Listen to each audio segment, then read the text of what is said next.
அகிலம் யாவும் அன்னையின் அருளாலேயே வாழ்கிறது. அன்னை உலகை காக்க பல்வேறு வடிவங்கள் எடுத்து ரட்சிக்கிறாள். மதுரையில் மீனாட்சியாகி, காஞ்சியில் காமாட்சியாகி, காசியில் விசாலாட்சியாகி அருள்பாலிப்பதுடன் திருக்கடவூரில் அபிராமியாகி, திருமயிலையில் கற்பகாம்பாளாகி தலங்கள் தோறும் ஒவ்வொரு திருநாமமும் பெற்று விளங்குகிறாள். இவற்றோடு தன் அருள் பெற்ற சில குழந்தைகளையும் அவள் பிறக்கச் செய்து அருள்பாலிக்கிறாள். உமாதேவியான பரமேஸ்வரி, லக்குமி, சரஸ்வதி இந்த 3 தெய்வங்களின் மகளாக தோன்றியவள்தான் தேவி சந்தோஷி மாதா.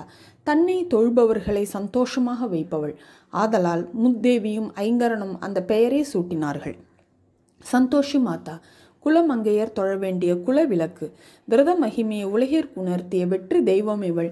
இந்த தெய்வத்தாயின் கதை புனிதமானது, உருக்கமானது, எல்லோருக்கும் முக்கியமாக பெண்களுக்கு வரப்பிரசாதம் போன்றது. அதனை அறிந்து அந்த தெய்வத்தாயை போற்றி வெள்ளிக்கிழமை விரதம் இருந்தால் பெருவாழ்வு பெறலாம்.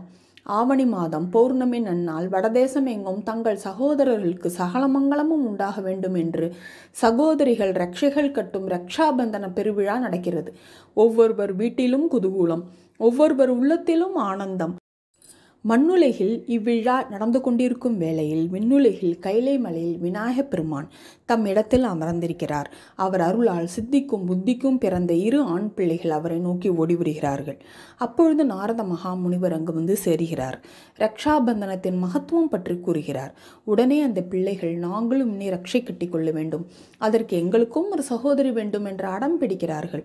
சகோதரி வேண்டும் என்றால் எங்கே போவது என்று விநாயகப் பெருமான் கேட்கிறார். சகலருக்கும் சகல சௌபாகியங்களும் நல்கும் பெருமாளே, நீங்கள் நினைத்தால் நடவாதது என்ன? உங்கள் அருளால் அந்த பிள்ளைகளுக்கு ஒரு சகோதரியை உண்டாக்கி கொடுங்கள் என்று நாரத முனிவர் வேண்டுகிறார். உடனே விநாயகப் பெருமான் சித்தி புத்தி என்ற தம் மனைவிமார் மூலம் அழகே உருவான ஒரு சகோதரியை அந்த பிள்ளைகளுக்கு உருவாக்கி கொடுக்கிறார். அந்த குழந்தை பார்வதியின் சக்தியையும் லக்ஷ்மி தேவியின் செல்வத்தையும் சரஸ்வதி தேவியின் கல்வி சிறப்பையும் பெற்று திகழுமாறு விநாயகப் பெருமான் அருள்பாலிக்கிறார். 3 தேவிமார்களும் அங்கு தோன்றி அந்த குழந்தைக்கு ஆசி வழங்குகிறார்கள். தோன்றிய குழந்தை தம் சகோதரர்களுக்கு ரட்சையை கட்டி வாழ்த்துகிறாள். இந்த பிள்ளைகளுக்கு சந்தோஷத்தை உண்டாக்கியதால் இக்குழந்தை சந்தோஷி என்று பெயரை பெற்று வாழ்வாள். இவளை வணங்குபவர்கள் எல்லா செல்வங்களும் அடைந்து சந்தோஷமாக வாழ்வார்கள் என்று மும்மூர்த்திகளும் வாழ்த்துகிறார்கள். வெள்ளிக்கிழமை உங்கள் மகள் பிறந்துள்ளாள். வெள்ளிக்கிழமை அவளை எண்ணி விரதம் இருப்போர் சகல சௌபாகியங்களும் அடைவார்கள். பெருமாளே, உங்கள் அன்பால் உருவான உங்கள் மகளை மண்ணுலகத்து மக்கள் வணங்கி வாழ்வாங்கு வாழ அருள் புரிய வேண்டும் என்று நாரத முனிவர் வேண்டுகிறார். உடனே விநாயகப் பெருமான் அவ்வாறே அருள்பாலிக்கிறார். ஆனந்த நகர் என்பது ஒரு அழகிய ஊர். அந்த ஊரில் கோபால்நாத் என்று ஒருவர் வாழ்ந்து வந்தார். அவர் சிறந்த பக்தர், அற்புதமாக பாடும் ஆற்றல் பெற்றவர். அவருக்கு சுனித்தி என்று ஒரு மகள். இளமையிலேயே அவள் தாயை இழந்து விட்டாள். அதனால் கோபால்நாத்தே தாயாகவும் தந்தையாகவும் இருந்து சுனித்தியை மிகவும் அன்போடு வளர்த்து வந்தார். தாயைப் போல பிள்ளை என்பார்கள். தாய் இல்லையாயினும் தந்தையே தாயாகவும் விளங்கியதால் அவர் போலவே சுனித்தி மிகுந்த பக்தி உள்ளவளாக வளர்ந்தாள். அவளுடைய பக்தியையும் பணிவையும் கண்டு கோபால்நாத் மனம் பூரித்தார். தன் ஒரே மகள் மிக சிறந்த வாழ்க்கையை பெற வேண்டும் என அவர் விரும்பினார்.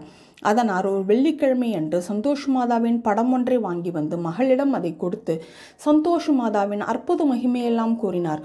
சுனித்தி பக்தி பரவசத்தோடு சந்தோஷி மாதா படத்தை பெற்றுக்கொண்டாள். வெள்ளிக்கிழமை தோறும் பாடல்கள் பாடி மாதாவை துதித்தாள். அவள் சந்தோஷ் மாதாவிடம் கொண்ட பக்தியை கண்ட கோபால்நாத், மகளே, உனக்கு மிகவும் சிறந்த கணவன் வாய்ப்பான் என்று கூறினார். அந்த கிராமத்திற்கு பக்கத்தில் சனந்தகடி என்று கிராமம் இருந்தது. அந்த ஊரில் கிழவி ஒருத்தி வசித்து வந்தாள். அவளுக்கு 7 பிள்ளைகள். அவர்களில் முதல் 6 பேரும் தக்க உத்தியோகத்தில் இருந்தார்கள். இளைய மகன் போலநாத் மட்டும் இளமை முதலே சிறந்த பக்தனாகவும் பஜனைகள் பாடுவதில் வல்லவனாகவும் இருந்தான். போலநாத் மிகவும் நல்லவனாக இருந்து என்ன பயன்? முதல் 6 பிள்ளைகளும் வருமானம் உள்ளவர்களாக இருந்ததால் அவர்களையே கிழவி மிகவும் போற்றி வந்தாள். ஒருவர் பின் ஒருவராக அந்த 6 பேர்களுக்கும் திருமணங்களை கிழவி முடித்து வைத்தாள்.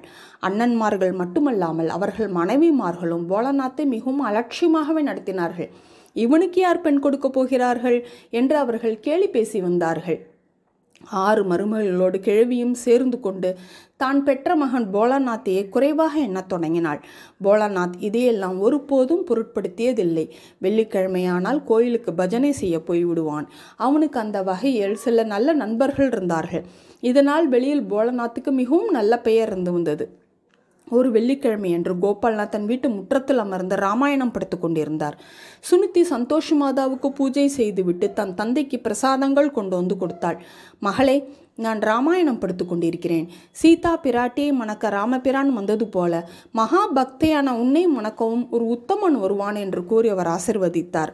அன்று மாலை அந்த ஊர் கோயிலான திருவிழாவிற்கு பஜனை பாட போலநாத் தன் நண்பர்களோடு வந்திருந்தான்.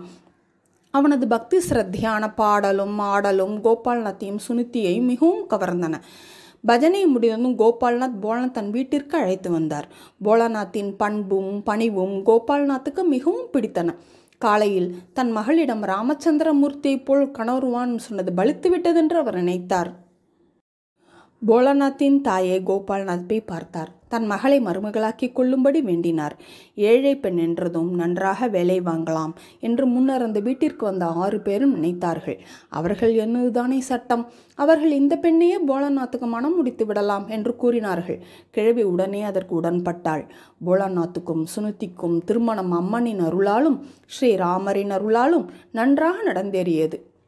போலநாத்தின் அண்ணன்மார்களின் மனைவியர் 6 பேரும் அவனிடமும் அவன் மனைவியிடமும் நிறைய வேலை வாங்கினார்கள். இருவரும் மிகவும் பொறுமையோடு குடும்பம் நடத்தி வந்தார்கள். நாள்தோறும் சமையல் முடிந்தவுடன் கிழவி தன் 6 பிள்ளைகளையும் அழைத்து உணவு படைப்பாள். பின் அவர்கள் சாப்பிட்டு மீந்ததை ஒரு தட்டில் வைப்பாள். பிறகு போலநாத்தை அழைத்து அதை புதிய உணவு போல கொடுப்பாள். நாள்தோறும் இப்படியே அவள் செய்து வந்தாள். இதை அறியாத போலநாத் வேறுபாடு இல்லாமல் அந்த உணவுகள் என்பதுடன் தாயிடம் எப்பொழுதும் போல் பற்றோடும் பக்தியோடும் இருந்து வந்தான். ஒரு நாள் தன் கணவனுக்கு அவன் தாய் எச்சில் உணவுகளை எடுத்து வைத்து கொடுப்பதை சுனிதி பார்த்து விட்டாள். அவள் உள்ளம் வேதனையால் வெம்மியது. கண்கள் கலங்கின. அன்று இரவில் சுனிதி தன் கணவனிடம் இதை பற்றி கூற விரும்பினாள். ஆனாலும் கணவன் சினம் அடைவானோ என்று தயங்கினாள்.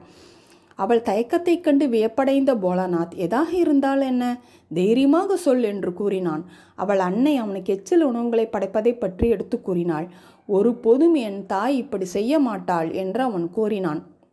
உங்களுக்கு உங்கள் தாயிடம் மரியாதையும் பற்றும் பக்தியும் இருப்பதை நான் மிகவும் விரும்புகிறேன்.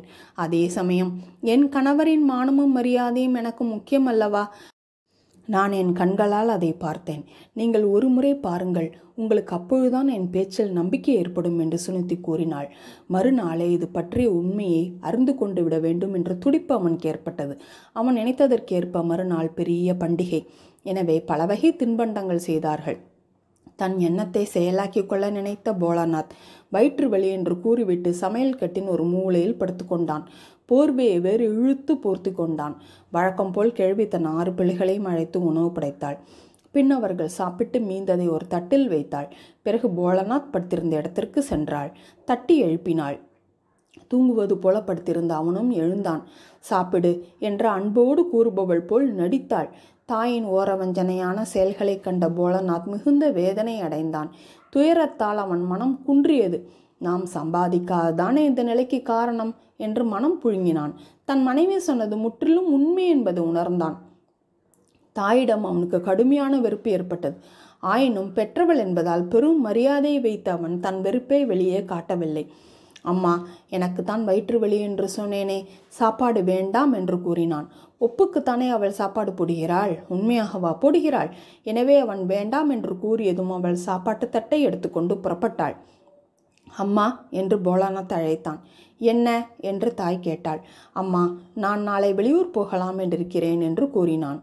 ஏன் என்று தாய் கேட்டாள். போலநாத் மௌனமாக இருந்தான். மகன் ஏதோ வெறுப்பாக பேசுகிறான் என்பதை கிழவி புரிந்து கொண்டாள். அவன் போய்விட்டால் எச்சில் சோறு கூட போட வேண்டாம் அல்லவா? நாளைக்கு போவதை இன்றைக்கே போயேன் என்று அவள் சீறினாள். அப்பொழுதே புறப்படுவதென போலநாத் முடிவு செய்தான். தூரத்திலே இந்த காட்சியை பார்த்து கொண்டு நின்ற சுனிதியின் கண்களில் நீர் பெருகியது. போலநாத்தின் கண்களும் கலங்கின. அவன் அங்கிருந்து மனைவி நிற்கும் இடத்திற்கு சென்றான். அவளை மாட்டுத்தொழுவம் பக்கம் அழைத்து சென்றான். மாமியார் ஏதாவது கூறுவாள் என்று பயந்து அவள் சாணத்தை தட்டத் தொடங்கினாள். சுனிதி, நான் வெளியூர் போவதென முடிவு செய்து விட்டேன் என்று அவன் கூறினான். அவன் முடிவு அவளுக்கு மகிழ்ச்சியே தந்தது என்றாலும் கணவன் உண்ணாமல் பட்னியாக புறப்படுவதை எண்ணி கலங்கினாள். சாப்பிடாமல் போகிறீர்களே என்று அவள் கேட்டாள். நாயினும் கேவலமாக எச்சில் உண்டு செல்வதை காட்டிலும் உண்ணாமல் செல்வதே மேல். நீ இவர்களிடம் இருந்தால் மிகவும் துன்பப்படுவாய். எனவே உன் தந்தையிடம் போய்விடு, நான் வந்த பிறகு வரலாம் என்று அவன் கூறினான். நான் பிறந்த இடத்திற்கு போக மாட்டேன். துன்பமோ இன்பமோ புகுந்த இடத்திலேயே இருப்பேன். நீங்கள் சீக்கிரம் வந்து விடுங்கள் என்று அவள் கூறினாள். சுனிதி, உன் உயர்ந்த பண்புக்கு ஒரு குறையும் வராது. நீ என்றும் தெய்வ பக்தியோடு தர்மத்தை மதித்து நட, பெரியோர்களை வணங்கி வாழ்ந்து வா என்று அவன் கூறினான். என்னை பற்றி கவலை கொள்ளாதீர்கள், நமக்கு தெய்வம் துணை நிற்கும் என்று கூறியவள், உங்கள் அன்பின் அடையாளமாக எனக்கு ஏதாவது தந்து செல்லுங்கள் என்று வேண்டினாள். உடனே அவன் தன் விரலில் இந்த மோதிரத்தை எடுத்து அவளுக்கு அணிவித்தான். உன் அன்பின் அடையாளமாக எனக்கு ஏதாவது கொடு என்று அவன் கேட்டான். சுவாமி, என்னிடம் என்ன இருக்கிறது? அன்புதான் இருக்கிறது என்று கூறியவள் தன்னை மறந்து கணவனை தழுவி கொண்டதால் அவள் கை அடையாளங்கள் அவன் முதுகில் பட்டன. சாணிக்கை பட்டுவிட்டதே என்று அவள் வருந்தினாள். வருந்தாதே, அதுவும் அன்பின் அடையாளம்தானே என்று கூறினான். இந்த பேதையை நீங்கள் ஒருபோதும் மறந்து விடாதீர்கள் என்று கண்களில் நீர்மல்க வேண்டியவள் அவன் பாதங்களில் விழுந்து வணங்கி விடை கொடுத்தாள். போலாநாத் புறப்பட்டு சென்றான். அவன் சென்ற பிறகு மாமியாரும் மூத்த மருமக்கள் 6 பேரும் சுனித்தியை எந்த நேரமும் இரக்கமில்லாமல் வேலை வாங்க தொடங்கினார்கள். மாட்டுக்கொட்டிலை கழுவுவது, சாணி தட்டுவது, மாட்டை குளிப்பாட்டுவது, பால் கறப்பது ஆகிய எல்லா வேலைகளையும் அவளே செய்தாள். ஆனால் அவற்றை அவள் சுமையென நினையாமல் புண்ணியமாகவே எண்ணி செய்து வந்தாள். ராம் பிராண்டிருந்து கொண்டு வந்து அனுமான் கொடுத்த கணையாழியை கண்டு ஆனந்தப்பட்ட சீதா பிராட்டியைப் போல வேலைகள் முடிந்த நேரத்தில் கணவன் கொடுத்த மோதிரத்தை பார்த்து அவள் மகிழ்ந்தாள். அவன் விரைவில் வர வேண்டும் என்று தன் இளமை காலம் முதலே வணங்கி வரும் ஸ்ரீ சந்தோஷி மாதாவை பிரார்த்தித்தாள். போலாநாத் பசி தாகத்தோடு நடந்து கொண்டே இருந்தான். களைப்பால் அவன் மிகுந்த இன்னலுக்கு ஆளானான். 2ஆம் நாள் அவன் மாதவன்பூர் என்ற ஊரை அடைந்தான். மாலை நேரத்தில் செய்வதறியாது கடைவீதி வழியே நடந்து கொண்டிருந்தான். கடைவீதியின் கடைசி பகுதியில் சில லேவாதேவி கடைகள் இருந்தன. அதில் அந்த நேரத்திலேயே சில கடைகளை அதன் முதலாளிகள் மூடிக்கொண்டு சென்று விட்டார்கள். ஒரு கடையில் வியாபாரி ஒருவர் தனியாக உட்கார்ந்திருந்தார். அங்கு சந்தடி குறைவாக இருந்தது. பக்கத்து கடைகளும் மூடியிருந்தன. இதை பயன்படுத்தி கொண்டு அவரை அடித்து போட்டுவிட்டு பணங்களையும் நகைகளையும் அள்ளி செல்லும் நோக்கத்தோடு திருடன் ஒருவன் அந்த வியாபாரிக்கு பின்புறம் கையில் தடி ஒன்றோடு அடிமேல் அடி வைத்து வந்து கொண்டிருந்தான். இந்த காட்சியை அப்பக்கமாக வந்து கொண்டிருந்த போலாநாத் பார்த்து விட்டான். இயல்பாகவே ஈவிரக்கம் மிகுந்த அவனுக்கு வியாபாரியை காப்பாற்ற வேண்டும் என்ற எண்ணம் மேலிட்டது. அசுரத்தனமாக தைரியம் ஏற்பட்டன. உடம்பில் தெம்பு பிறந்தது. பாய்ந்து சென்ற அந்த திருடனை அவன் பிடித்தான். அகப்பட்டு கொண்ட திருடன் தப்பினால் போதும் என்று ஓடத் தொடங்கினான். வியாபாரி நடந்ததே அறிந்தார். போலாநாத்தின் உதவியை மிகவும் போற்றினார். காலத்தால் செய்யும் உதவிதான் சிறந்தது, அதை நீ செய்திருக்கிறாய் என்று பாராட்டினார். பிறகு ஆதரவுடன் தன் அருகில் அமரச் சொன்னார். அவனை பற்றி விவரங்களை கேட்டார். போலாநாத் தன் சோதனை மிகுந்த கதையை கூறினான். இன்றிலிருந்து உனக்கு நற்காலம்தான். என் உயிரை காத்தாய், உன் துயரத்தை நான் போக்குகிறேன். இனி நீ என் பிள்ளையைப் போல என்று கூறி அவனை தன் இல்லத்திற்கு அவர் அழைத்து சென்றார். குளிக்க சொன்னார். புதிய ஆடைகள் கொடுத்தார். உணவு உண்ண சொன்னார். தன் கடையிலேயே வேலை பார்க்குமாறும் தக்க ஊதியம் தருவதாகவும் கூறினார். மறுநாள் முதல் போலாநாத் கடைக்கு செல்லலானான். பொறுப்போடு காரியங்களை கவனித்து வரலானான். இந்த சூழ்நிலையில் இவன் இருக்க பல்வேறு துன்பங்களுக்கு இலக்காகி வந்த சுனிதி நாள்தோறும் மானசீகமாக ஸ்ரீ சந்தோஷி மாதாவை வணங்கி வந்தாள். நாட்டில் ஸ்ரீ சந்தோஷி மாதாவை வணங்குபவர்களும் அவள் விரதத்தை மேற்கொள்பவர்களும் பெருகி வருவதை உமா மகேஸ்வரியும் லக்குமியும் சரஸ்வதியும் கண்டார்கள். விண்ணுலகின் வெற்றி தெய்வங்களான நமக்கில்லாத பெருமை மண்ணுலகில் இந்த சந்தோஷிக்கு இருக்கிறதே என்று எண்ணினார்கள். பெருந்துன்பத்திற்கு இலக்காகி நிற்கும் சுனிதி தங்களை நினைக்காமல் சந்தோஷியை தானே நினைக்கிறாள் என்று வருத்தமுற்றார்கள். எனவே அந்த முத்தேவிகளும் போலாநாத்தை பெரியவனாக்கி அதன் மூலம் அவன் சுனித்தியை மறக்கும்படி செய்ய நினைத்தார்கள். உமா மகேஸ்வரி அவனுக்கு தைரியத்தை நல்கினாள். லக்குமி பொருளை நல்கினாள். சரஸ்வதி கல்வியை நல்கினாள். போலாநாத் நாளுக்கு நாள் மிகவும் திடமாக நுட்பமாகவும் தொழிலை கவனித்தான். பணம் 1க்கு 10ஆக பெருகியது. போலாநாத்தின் சாமர்த்தியத்தையும் அதிர்ஷ்டத்தையும் கண்ட அந்த வியாபாரி அவனை சம பங்குதாரனாக்கி அவனிடம் கடை மேற்பார்வையை ஒப்படைத்தான். பின் கவலையற்ற நிலையில் தீர்த்த யாத்திரை புறப்பட்டான். கடை வேலைகளாலும் கணக்கின்றி பொருள் பெருகியதாலும் போலாநாத் சுனித்தியை முற்றும் மறந்தான். 3 தேவியின் எண்ணமும் அதுதானே. சுனித்து நிலைமை நாளுக்கு நாள் மோசமாயிற்று. மாடுகளோடு மாடாக அவள் உழைத்தாள். மாட்டுக்கொட்டிலில்தான் அவள் குடியிருக்கும் நிலைமை உண்டாயிற்று. வீட்டு வேலைகளை பார்ப்பதோடு மட்டும் கிழவி அவளை விட்டுவிடவில்லை. காற்றுக்கு சென்று விறகு கொண்டு வரும்படியும் கட்டாயப்படுத்தினாள். கணவன் ஒரு நாள் வருவான், கவலைகள் அனைத்தும் தீரும் என்று நம்பி எல்லா கொடுமையும் அவள் பொறுத்து கொண்டு வந்தாள். என்றாலும் நாள் ஆக ஆக கணவன் வராததும் இந்த தகவலும் வராததும் அவளுக்கு பெரும் கவலையை தந்தது. ஒரு நாள் விறகு கட்டுடன் வீட்டை நோக்கி திரும்பிக் கொண்டிருந்தாள். கணவன் நலமுடன் வருவாரா என்று எண்ணமிட்டு கொண்டே வந்தவள் கணவன் நலமுடன் வரவேண்டும் என்று ஸ்ரீ சந்தோஷி மாதாவை பிரார்த்தித்து கொண்டே நடந்தாள். சற்று தொலைவில் இருந்து ஆலய மணி ஓசை கேட்டது. அது அவளுக்கு மிகுந்த மன நிறைவை தந்தது. மணி ஓசை வந்த பக்கம் அவள் போனாள். அங்கே அழகிய சிறிய கோயில் ஒன்று இருப்பதை கண்டாள்.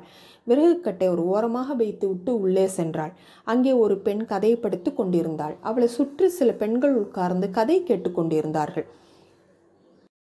சுனிதி ஒரு ஓரமாக நின்று அந்த கதையை கேட்டாள். அந்த அம்மாள் ஸ்ரீ சந்தோஷி மாதாவின் கதையை தான் படிக்கிறாள் என்பது அவளுக்கு புரிந்தது. ஆனாலும் அதற்கு மேல் அவளுக்கு ஒன்றும் தெரியவில்லை. கதை படித்து முடித்ததும் அம்பாளுக்கு ஆரத்தி எடுத்து அனைவருக்கும் பிரசாதம் வழங்கிய போது அந்த அம்மாள் சுனித்து நிற்பதை கண்டாள். அவளை தன் அருகில் அழைத்து விசாரித்தாள்.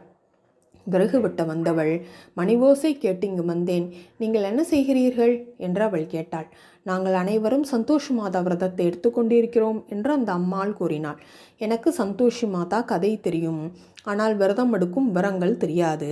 அது எடுப்பதால் என்ன பயன் என்று அவள் கேட்டாள். சந்தோஷி மாதா விரதம் இருப்பதால் பல நன்மைகள் உண்டாகும். இந்த விரதத்தை மேற்கொண்டால் எண்ணியது நடக்கும். இனிய கணவன் கிடைப்பான், பிரிந்த கணவன் வருவான், சந்தான பாக்கியம் உண்டாகும், செல்வம் பெருகும், குடும்பத்தில் குழப்பம் இருந்தால் நீங்கும், சகல நலன்களும் உண்டாகும். அனைவருக்கும் சந்தோஷி மாதா விரதம் பெரும் பலனை தருவதோடு பெண்களுக்கு ஈடிணையற்ற பலனை தரும். பிரிந்த கணவன் வருவாரா என்று மிகுந்த ஆவலோடு சுனித்தி கேட்டாள். கண்டிப்பாக வருவார், களிப்பான வாழ்க்கையை தருவார். தங்கையே, உனக்கு ஒரு உண்மையை சொல்கிறேன்.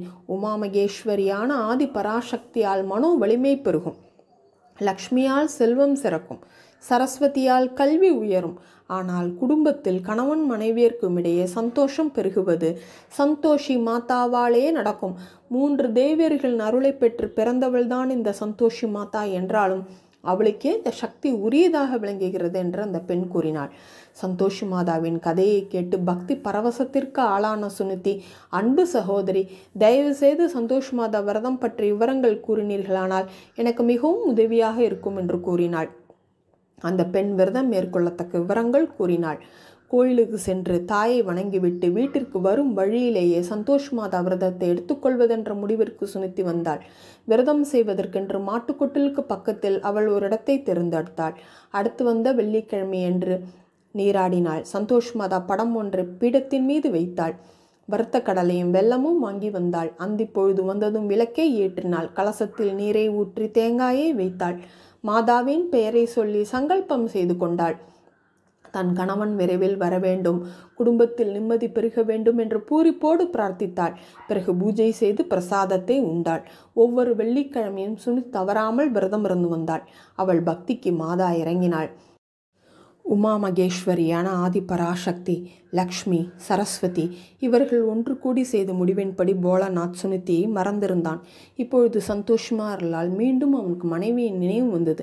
அவன் இருந்த மாதவன்பூரில் இருந்து வெளியூர் புறப்பட்ட ஒருவன் போலாநாத் சொல்லி சொந்த ஊரின் வழியாக செல்லுவதாக கூறினான். அவனிடம் சுனித்தியை விசாரித்து வருமாறு போலாநாத் சொல்லி அனுப்பினான். அவன் 3ஆம் வெள்ளிக்கிழமை வந்து போலாநாத் விசாரித்து வர சொன்னதாக சுனித்தியிடம் தகவலை கூறி சென்றான். பின் ஆச்சரியமாக 7ஆம் வெள்ளிக்கிழமை அன்று போலாநாத் கொடுக்க சொன்னதாக கூறி 200 ரூபாய் வேறொருவன் கொடுத்து சென்றான். அந்த ரூபாய்களை சுனித் தன் மாமியாரிடம் மிகுந்த கனிவுடன் கொடுத்து விட்டாள். கணவனை நினைத்து சுனித்தி மிக்க மகிழ்ச்சி அடைந்தாள். எப்பொழுதும் சந்தோஷி மாதாவை துதித்த வண்ணமே இருந்தாள்.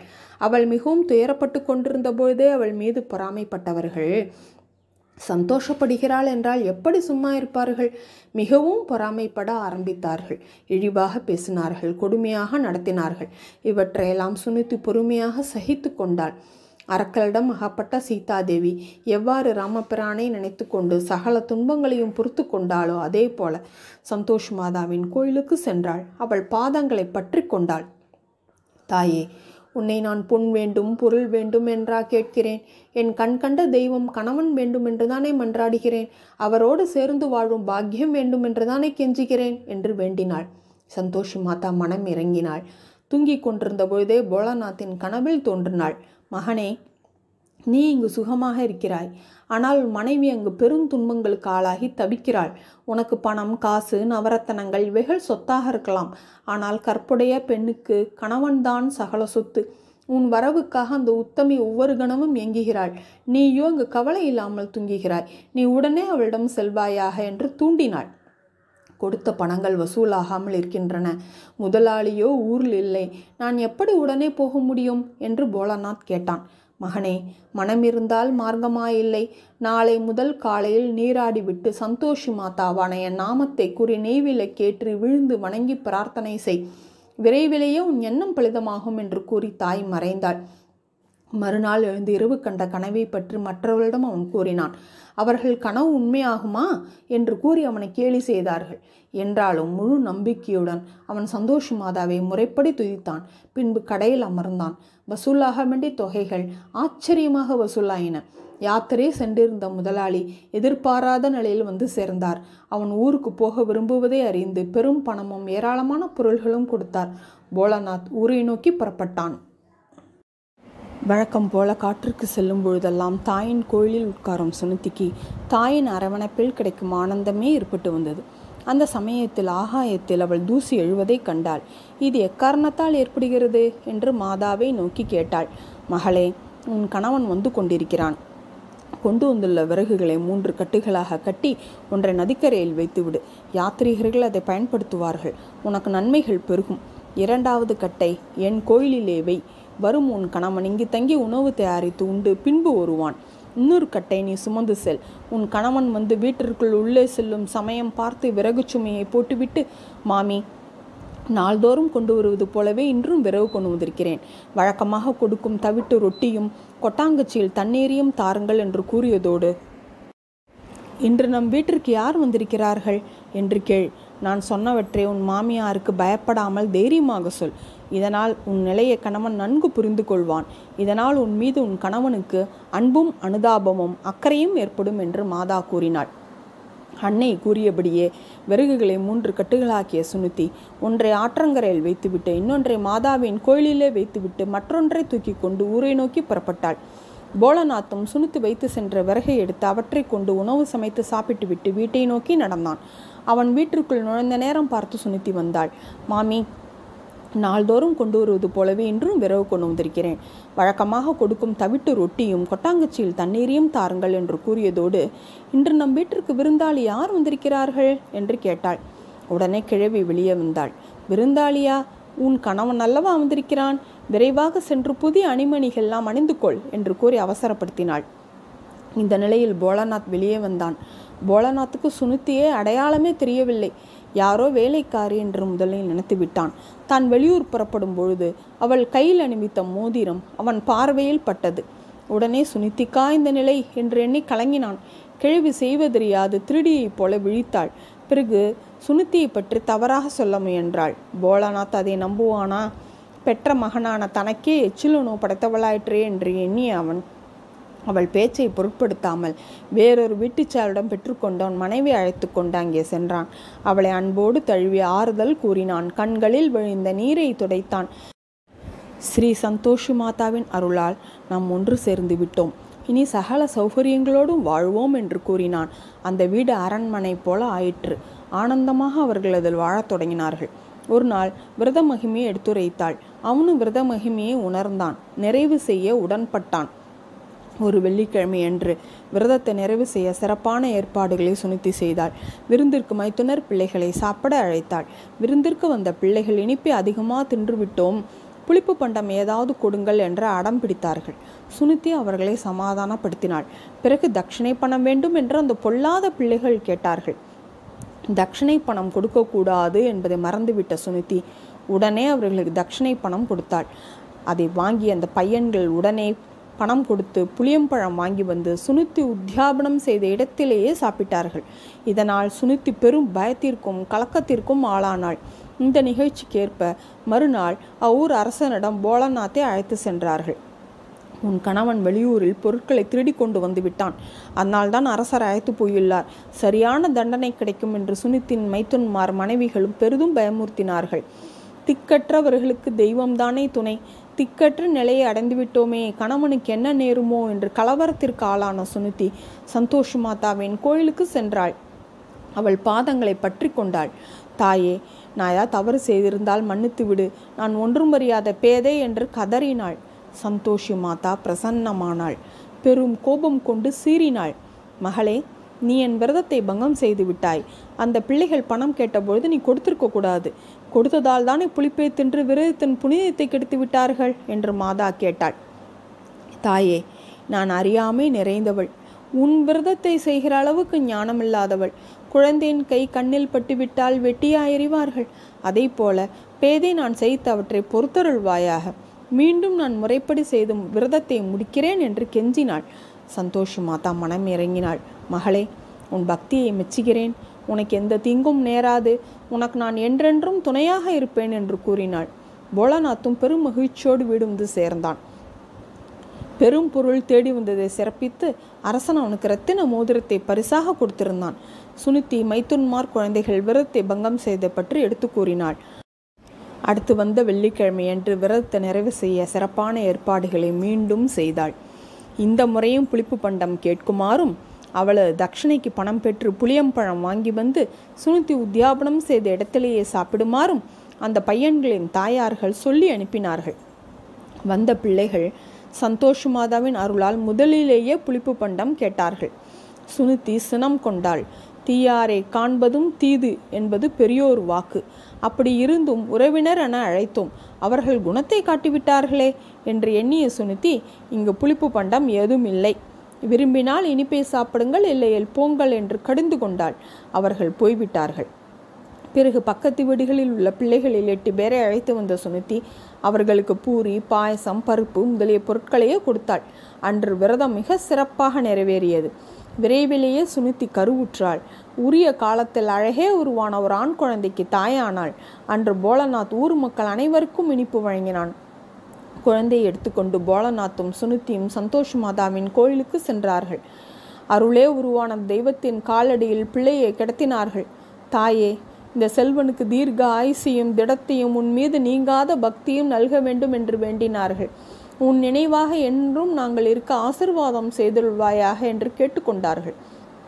சுனித்தி தங்கமான பெண், எப்பொழுதும் நினைவாகவே இருக்கிறாள். அடிக்கடி என் கோயிலுக்கு வருகிறாள். நான் அவள் வீட்டிற்கு போகிறேன் என்று சந்தோஷி மாதா நினைத்தாள். தீயவர்களுக்கு அச்சத்தை உண்டாக்கினால்தானே அவர்கள் திருந்துவார்கள். எனவே சந்தோஷி மாதா தனக்கு நைவேத்திய பொருளான வறுத்த கடலையாலும் வெள்ளத்தாலும் முகம் முழுவதும் ஒட்ட வைத்த நிலையில் தீயவர்களுக்கு பயங்கர தோற்றத்தோடும் நல்லவர்களுக்கு அழகே உருவான தோற்றத்தோடும் காட்சி தந்த வண்ணம் புறப்பட்டாள். சுனித்தியின் வீட்டை அடைந்தாள். சுனித்தின் மைத்துன்மார் குழந்தைகளும் மாதாவின் அந்த கோர வடிவத்தை கண்டு பெரும் கலவரமடைந்தார்கள். பேய் வருகிறது, பேய் வருகிறது என்று புலம்பினார்கள், கூச்சலிட்டார்கள். அது சமயம் சுனித்தி பிள்ளைக்கு பால் கொடுத்து கொண்டிருந்தாள். வந்தவள் மாதாதான் என்பதை புரிந்து கொண்டாள். எனவே அவள் தன்னை மறந்தாள். தாய் தன் வீட்டிற்கே வந்து விட்டாள் என்று பேரானந்தம் அடைந்தாள். எனவே சந்தோஷி மாதா கீ ஜெய் என்று குரல் எழுப்பியபடியே தன் குழந்தைக்கு பால் கொடுத்து கொண்டிருக்கிறோம் என்பதை மறந்து எழுந்தாள். இதனால் அவள் மடியில் இருந்த குழந்தை கீழே விழுந்தது. இதை பார்த்து அவள் மாமியார் பெரும் கோபம் கொண்டாள். இந்த கோர உருவத்தை பார்த்து இவள் ஏன் இப்படி குதிக்கிறாள்? பிள்ளையை கூட உதறிவிட்டாளே என்று திட்டினாள். கருணையே வடிவான மாதா விட்டு விடுவாளா? வந்து குழந்தையை ஏந்தி காத்தாள். மாதாவின் மாயையால் எங்கு பார்த்தாலும் குழந்தைகளாகவே தெரிய தொடங்கின. அந்த காட்சியை கண்ட கிழவி அன்னையின் பெரும் சக்தியை கண்டு பக்தியுடன் கைகூப்பி நின்றாள். குற்றம் செய்து தெய்வத்தை நிந்தித்தவர்கள் ஒரு நாள் நடுங்கித்தானே ஆக வேண்டும். கிழவியும் மருமக்கள்மார்களும் பிள்ளைகளும் மாதாவின் காலடியில் விழுந்து மன்னிப்பு கேட்டார்கள். மாதா அவர்களை மன்னித்தாள். நல்லார் ஒருவருக்காக பெய்யும் மழை எல்லோருக்கும் பயன்படுவது போல நான் என் பரமபக்தியான சுனித்தியின் பொருட்டே இங்கு வந்தேன். பாவிகளான நீங்களும் அந்த புண்ணியவதியான தரிசிக்கும் பேறு பெற்றீர்கள். இனி எந்த வேறுபாடும் இல்லாமல் வாழுங்கள். ஒற்றுமையாக வாழ்வதுதான் உயர்வதற்கு வழி என்று கூறிய சந்தோஷி மாதா தன் கையில் இருந்த குழந்தையை சுனித்தியிடம் கொடுத்து ஆசிர்வதித்தாள். பின் அழகு திருவுருவோடு அனைவருக்கும் காட்சி கொடுத்து மறைந்தாள். போலநாத்தும் அவர்கள் குழந்தையும் எல்லா நலனும் பெற்று பெருவாழ்வு வாழ்ந்தார்கள். ஸ்ரீ சந்தோஷி மாதா கீ ஜெய். கைலை மலையில் நாரத பெருமான் விநாயகப் பெருமானை சந்தித்து வணங்கினார். வினை தீர்க்கும் விக்னேஸ்வரா, மண்ணுலகின் மகளான சந்தோஷின் புகழ் நாளும் பெருகின்றது. அவள் பரம பக்தர்களான சுனித்தியும் போலநாத்தும் போல தனது பக்தர்களுக்கு சகல ஐஸ்வர்யங்களையும் தந்து வாழ வைக்கிறாள் என்று மிகுந்த மகிழ்ச்சியோடு கூறினார். நாரத முனிவரே, என் மகள் சந்தோஷியை துதிப்பவர்களும் அவள் கதையை படிப்பவர்களும் கேட்பவர்களும் சகல ஐஸ்வர்யங்களும் அடைவார்கள். என் மகள் அவர்கள் அனைவரையும் காத்தருள் புரிவாள் என்று விநாயகர் கூறினார். நாரத முனிவர் நாயகனான விநாயகனை வணங்கி விடை பெறும் பொழுது சந்தோஷி மாதா கீ ஜெய் என்று குரல் எழுப்பியபடி புறப்பட்டார். சந்தோஷி மாதாவின் அருளால் சகல மக்களும் சகல ஐஸ்வர்யங்களும் அடைவார்களாக.